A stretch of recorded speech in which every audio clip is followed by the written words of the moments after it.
is my 10th blog, I believe. I'm just an update and talk a little bit about Herceptin, the drug that I'm on at the moment, and hair as well. Herceptin is a really interesting substance.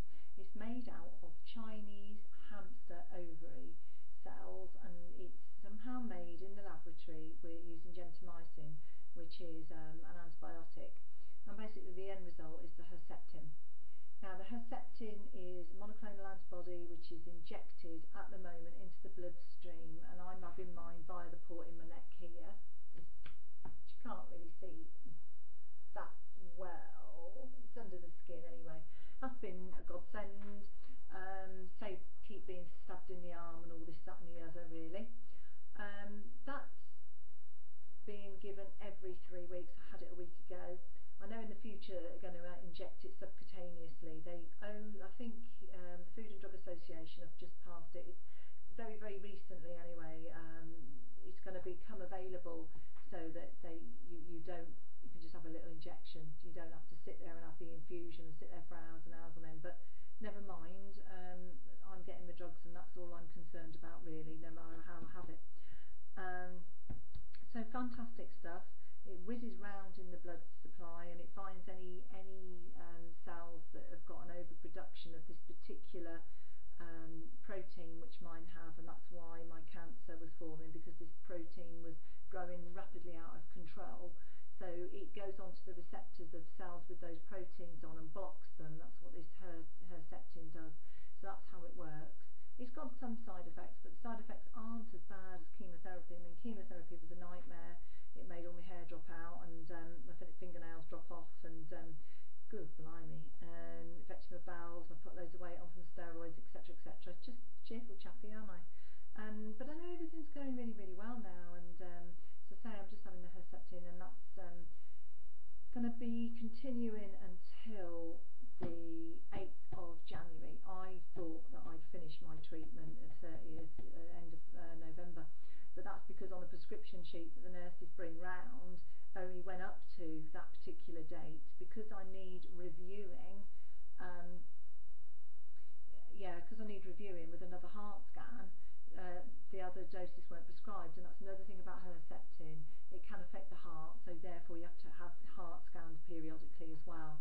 I think it's after every 5th, 10th, 15th, and I don't know whether they do one at the end, I'm not sure.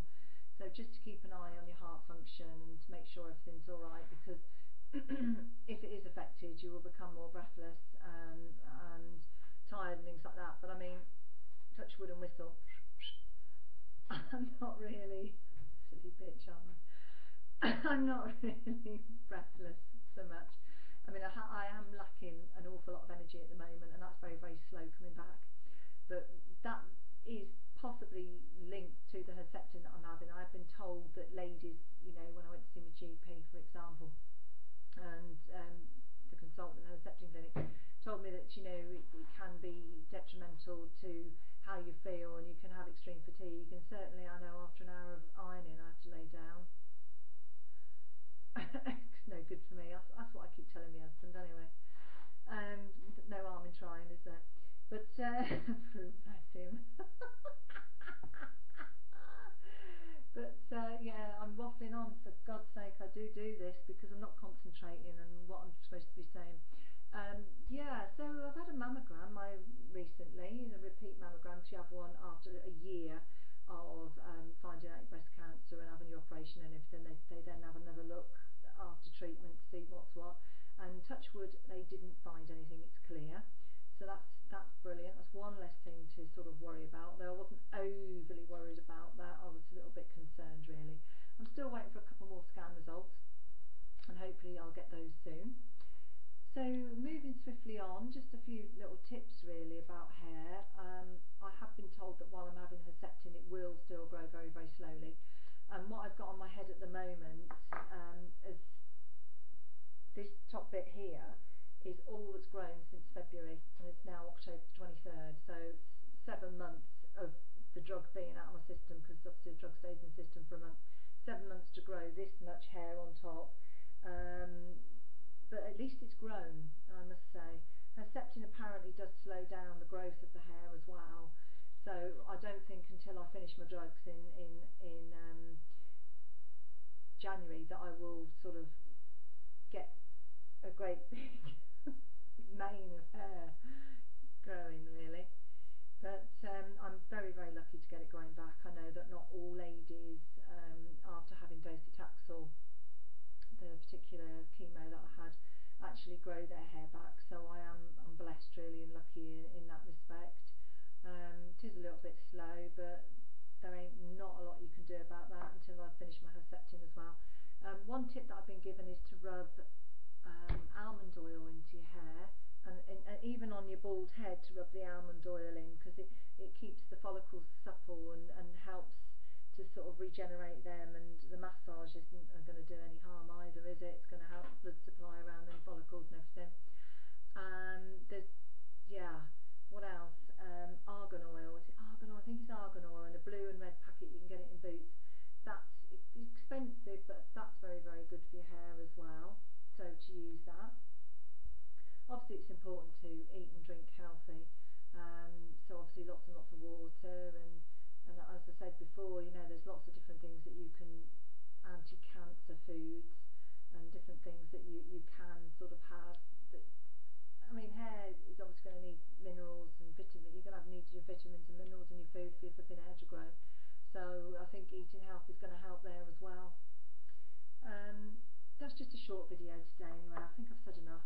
I just wanted to give you a little bit of a twirl, show you the hair at the back. That is getting quite long now, and it's a little bit curly, to be honest with you. It is a little bit wavy, and that again will probably straighten once it grows a bit longer and the hair follicles recover. I do know that I look like a, what was it she said? A white, it looked like I had a white afro. One of my friends came round to see me, Sharon Bracken, and she laughed at me. She nearly pissed her pants because she said I looked, and I must admit I laughed with her, because if I don't blow dry it or anything, even though it's short, it goes really frizzy. It's so funny. But anyway, it made her laugh, so that's the main thing. If it's making someone laugh, because it made me bloody laugh and all. Anyway, sorry to mention your name, Sharon. So what oh God, I keep getting these pains in my legs. Oh God, hallelujah. They'll go. They're from the docetaxel that I had before. And one of my friends, Tracy, she'll know all about them pains, but they get less and less, and they're nearly gone now. Anyway, so Herceptin has no real massive effects. It's mainly flu-like symptoms, bit of breathlessness, can affect the heart, makes you feel tired, will be eventually not intravenous but injected in your belly, so that'll be a bonus for anyone out there who's having a Herceptin in the future. I have my Herceptin at home, which is great. Nurse comes round every 3 weeks. That would be nice if other people could have Herceptin at home. It would save hospital beds, and I believe it's cheaper to have it at home because of the price they pay for the drugs. So any healthcare professionals out there working in that field,